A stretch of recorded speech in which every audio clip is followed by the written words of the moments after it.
sức tầm ngà này có cái là này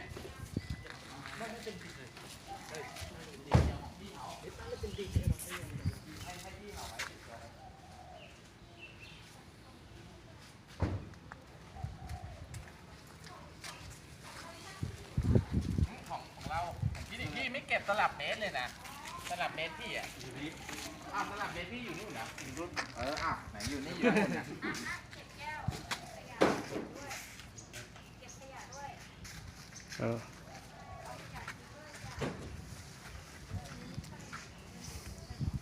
xem xét đĩa sang phùng chả xem này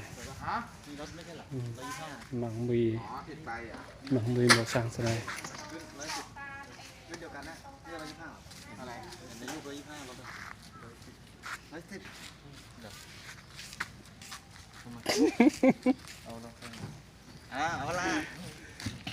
giúp tôi sẽ đề vô này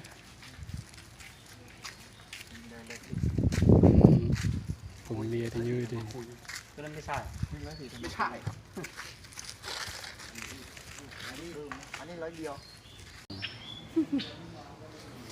mảng mì màu mộ nạc cái đây đi sau này sang đùi màu ở đây Hãy subscribe cho kênh Ghiền Mì Gõ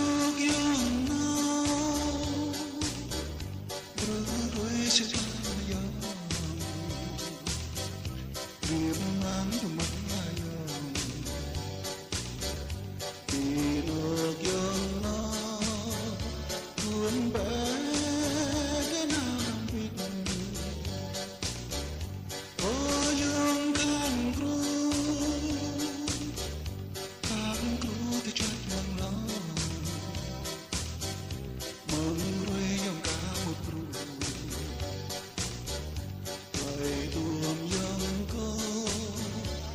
không bỏ lỡ